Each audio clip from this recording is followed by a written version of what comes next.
What's up, and welcome to another edition of the Price List Update Summary video series brought to you by Actionable Insights. You've got Harrison here, you've got Whatley there, and we are here to talk about the new line items and changes to existing line items to the Xactimate price list in October 2022. Whatley, it is good to be back. I've been out of town for a month. I got married, went on a honeymoon. Some of you may have caught the rapid rundown version of this price list update summary that I released from Vietnam, but that was I'm cool. back. Yeah, I was surprised you did that. Thank you. But yeah, I'm back. It's good to be back. There's so much going on. Actionable Insights is 1 week away, next Monday, October 24th, from one of the biggest launches I can think we've ever launched of a new product, a new thing that we're releasing since 2017. When we released the price list, or the insight sheet database. Many of you have found actionable insights over the years, thanks to our Xactimate invoicing templates, and we're going to level up our game alongside yours with the new actionable profile.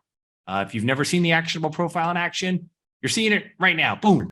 On the right side, there's live estimating guidance that reacts to your estimate as you write it, meaning we're going to help you catch the mistakes you make before you send them into the carrier, to the claim. We're going to ensure that you are not forgetting any line items. It looks like you are invoicing for this activity. You may want to include this line item and this line item in order to do it accurately. So very excited for that and everything that's coming next week. Whatley, I have to be selfish here. The other thing I'm very excited about is the San Diego Padres. That's right. They just beat the Los Angeles Dodgers, and we're on to the NLCS against the Phillies. I went to college in Philadelphia. So I got my hometown versus my college town, and I'm very excited about this 7-game series that's coming up. You're always excited. That's the first time the Pods have made it since '98, right? Oh yeah, I was a little 8-year-old boy. So yeah. And now I'm a 32-year-old man. So it feels very good to be a season ticket holder to the Padres and have a chance to actually root on my team, my city. And hopefully we have a chance to actually win the World Series this year for the first time ever in San Diego history. Yeah.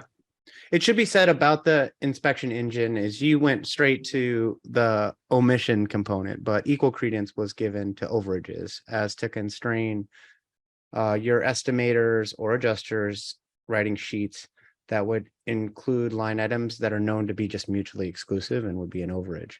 And so a lot of thought was given to distilling down the insight sheet database and guiding users towards something that can be approved by both sides of the claim without hesitation. That's right. No more mistakes. That was the goal. All right. Let's jump into the changes, new additions and changes to the Xactimate price list in October 2022. Whatley, we have one new line item this month to discuss. Woo! Not the biggest line item month in the world. Sometimes we see 20, 30 new line items. Sometimes we see 0. This month we've got 1. It is a CPS line item, CPSADDP. That is packing paper add-on cost for 24-inch wide. When you take a look at this line item and the item information, you'll see it's packing paper in 24-inch wide rolls, labor to wrap, pack, or move fragile materials. Taking a look at the components here, you've got straight up material, packing paper. Now, in anticipation of this video, you and I looked up packing paper in the Xactimate price list to determine, hey, has this existed before? Kind of. It existed within a few CDC line items around providing box packing paper and tape. But now we have a standalone line item in the CPS category for packing paper. What are your thoughts on this addition? Yeah, I've seen some folks that do pack out work and they'll like wrap their leather furniture with paper and maybe you stretch wrap around it. But if you use stretch wrap on leather, especially if you put it in, say, a container where it's stored outside, the expansion and contraction due to the thermal changes daily. Because remember, it's exacerbated, like probably 30 degrees, especially on the high side, right? A container, if it's 70 degrees outside, is going to be 100 degrees on the inside, and that only gets worse as it gets hotter. So if you put stretch wrap around leather, bad idea. But if you put paper to insulate that leather, then you can get away with that without a problem. Yeah, there's just plenty of situations where packing paper is being used outside of those individual boxes. So now this line item is going to work similarly to how bubble wrap is used. Beautiful. So there's your one new line item that was added to Xactimate in October 2022. Let's now move to the changes. There's been some changes to existing line items this month as well that we want to highlight here. Bring this around town and collapse down. All right. Gotta love good sound effects. Yeah. Or exciting changes. You in the gotta, monitor you screen. gotta bring it because there's just not a lot going on this month. You guys can tune out now, move on, continue scrolling. I mean, we're gonna go through this stuff, but it's not hugely impactful. And I say that because when I tell you something actually is big next month or the month thereafter, then you know I mean it. But anyhow, these are kind of small ball changes. All right, what do we got, Harrison? Got a couple yield and material component changes. There's a framing line item, RF4SF for rafters, 2x4, 16 OC. All that changed here was recognizing that the material component was the wrong rafter hanger bracket. So it used to be 2x6 or 2x8. Yep. This is supposed to be a 2x4 line item. So the material component was updated in the line item to align with the line item's intention in the first place. So what are we seeing? And that'll be a bit of a theme here. This was a consolidation month. This was looking at existing line items and making sure tuning and tweaking to ensure accuracy in both components and things like yields. When we talk about yields, let's take a look at the staircase landing line items, STRLND. You'll see the major change here is in the component price, or really the direct yield of fur/large 2x10s. So when we're looking at the components here, the yield went from 1.33, what would this be? Linear feet or alike of 2x10s to 0.606. You and I looked at this change briefly in anticipation of this recording. Essentially, it's saying that, hey, you're using, or you need more wood in order to properly, complete this mid landing in the staircase here. So the yield has been adjusted to reflect the construction of actually performing this activity in the field and building a midpoint landing. Then we have a few additional item information changes to look at. These bifold door line items. Oh, by the way, on the left side, you have September 2022. On the right side, you have October 2022. So we can look at what changed month to month. These now reference that these could be oak doors as well. So it could be a hollow core, birch, or oak veneer, and it did not previously say oak. So good to know when line items are inclusive of something or not, but they were designed for. So we do appreciate when Verisk adds descriptive language in these additional item information settings. One change that'll make you happy, Whatley, is the more standardization around spelling of things in Xactimate. The word sidelight for years in the price list could either be sidelight one word or side light as two words. So in order to help contractors, estimators, and adjusters find the line items they're looking for, you're seeing a change in the line item description here to be sidelight one word, which is pretty standard throughout the price list at this point.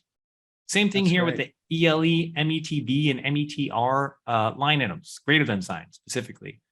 The additional item information always said 250 to 320 amps or like around that, but now they've clarified this line item is for 250 to 320. Perfect. That way, if you have 300 amp, you know exactly what line item you're falling into there. Yeah, that's a great update right there. That's just going to help constrain arguments. There is so much care given to the composition of this price list, and you see it on months like this. The amount of resources it takes to continue to tweak things and to try to constrain arguments, it's just remarkable the amount of human capital that's been poured into this over the last 30 years. It's getting really good. There are two framing line items here, additional labor for framing high wall, 2x4, 2x6. They've had their sketch attributes updated. So when you apply them in the sketch tab, when you're estimating, they'll function a little bit more efficiently, a little more accurately. You've got a framing hanger line item here. You can see the line item description as I highlight these two. Instead of just saying framing hanger before, now it says framing hanger 2x6 or 2x8. It is so nice, Whatley, when I do not have to click a line item and dive into the details to figure out what size are we referencing. It just needs to say it in the line item description so that I can look it, see it, find it, use it, and keep moving with my estimate. These changes are actually better than I thought. It's the first time I've seen these guys. Yeah, so we've got some joist line items here that now in the line item description reference that they include blocking. So with blocking is included in these now. We have a change to the low scope felt L15 and felt L30 roofing line items. It's basically just helping describe what actually is a Those are new. They dropped over the summer, right? Or spring. Yes, but when we take a look at the view the item information here, I want you to see. Look, we got a picture. How about that? All right. Yeah, it's good stuff. What they're referring to. It used to say, note, low slope typically refers to roofs with a slope of 4/12 or less. Yeah. Now it says typically refers to roof slopes from 212 up to 412. Okay. So they're just better describing what actually indicates a low slope in the eyes of the price list. Any thoughts on putting a minimum there of less than 212? I'm speculating, but they've added some line items for just straight away flat roofing over the last. Yeah, like parapet style roofing or like kind of the flooring that you might see if you come out on a deck on the back of a home, right? So I think they're just trying, and I'm not sure, guys, but I think they're trying to separate those two, because if you get less than a 212 slope, I think the California building codes is like you need a 2x12 slope in many cases to shed water at all, or otherwise you got to build it up with a moisture membrane that's just for flat roof straight away, which is a whole different test. And I think they're just trying to separate those two. But again, I'm not sure. That's my guess. Makes sense. A zero slope is probably not supposed to be considered a low slope. So that's no why slope. they put a minimum in there. Mm-hmm. With the STR4C and STR6C, these descriptions or the included definition has been updated to reference 1.5 inch tread. So just providing clarity around what actually is included or not included in these line items. Now, the miscellaneous changes section this month, Whatley, is probably my favorite out of all the months or out of all the changes that happened in October 2022. We have 6 line items here for additional costs for high wall or ceiling. Yeah. CLN high, DRY add, HMR, CLN, ADH, PNTP high, TCR and WTR line items. These are all add for at heights for cleaning or drywall or painting or removing drywall or like. You'll note for these specific line items in September last month, DRY add, additional cost for high wall or ceiling. PNTP high, additional cost for high wall or ceiling. So painting at height. WTR, DRY, WH, add for removing wet drywall on high walls. When you enter these line items in the estimate item window or in the sketch tab, it would default to a calculation of WC, walls and ceilings. Well, there's a problem with that. This line item, DRY add, 11 to 14 feet high, is extremely clear about the intention of the line item. And when you look at the view item information, it says this charge should be applied to the square footage of the area that is 11 to 14 feet high, not the total square footage of the room, which may have been confusing for people using Xactimate, because when you added this line item, it defaulted to walls and ceilings, the entire square footage of the room. Right. So as you can see now here in October 2022, there is no default variable that loads in when you first add these line items. It's just blank. And so the sketch attributes of these line items have been updated to ensure that when users use add for at height line items for cleaning, drywall, painting, or like, you'll need to manually enter the calculation of the square footage of that section from 11 to 14 feet, or for example, for the over 14 feet line items, 14 to 20 feet or like. So there's been tons of questions over the years, Whatley, about these add for at height line items and what's the calculation we're supposed to be using when applying them. Thankfully, the line items themselves have been updated to help guide the user so that they don't make any mistakes before submitting that estimate. Yeah, I like how it launches at 0 because it forces you to update it, which to that end, those 3 others that are launching with a 1 value should probably launch with a null value of 0 or really nothing, just to force the calculation. Let's just go through quickly and show a user how, if we have a 20-foot ceiling with PNTP high, how would you define the calculation? I would do PF times 6, perimeter floor times 6, right? So that gets my square footage, and that assumes that it's just a normal ceiling. Straight away, it's just a box ceiling, 20 feet high, right? And then you get your delta between 14 feet and 20 feet. So hopefully that makes sense. I like it. Right? That work? Okay. Sounds good to me. All right. Lastly, every now and then, Xactimate's pricing department will give us a heads up in future updates. What line items or changes should we expect to see in the future? This month, it's similar to what we've seen last month's. What is possibly coming in the future, add-on items for installing fencing in cold weather or difficult areas, and items for microwave drawers. So hopefully we'll see those changes in the coming months. Whatley, there's only 2 months left in 2022, November and December. So we've had some great changes this year. Maybe actually we should do a little highlight of the biggest changes. Well, that that'd be a good idea. 2022 at some point before the year ends, so people can really see what the pricing department has been doing to make Xactimate and the price list the best that it can be every time these changes happens.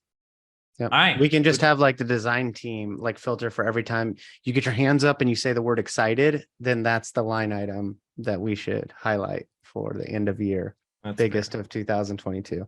Anyhow, man, well done in its preparation today. And let's send them away. Thank you for watching and following and supporting Actionable Insights. Please follow us on Facebook, YouTube, and LinkedIn. We also have Twitter and Reddit and all the social media platforms. We're out there. You will want to tune in. I'm going to be on TikTok next month. I'm doing it. Yep. Your personal TikTok, I can't wait. Can't wait to watch it. Yes, I'll be out there. TikTok. Yes. Need some Hey Whatley in your life. I'll see you on TikTok. Be sure to tune in to Actionable social media platforms on Monday, October 24th at 10 a.m. Pacific. That's where we will be live talking about the profile and showing off everything that's possible with the Actionable Xactimate profile and the live estimating guidance within. In the meantime, please enjoy. Good luck settling those claims out there and go Padres. Keep building.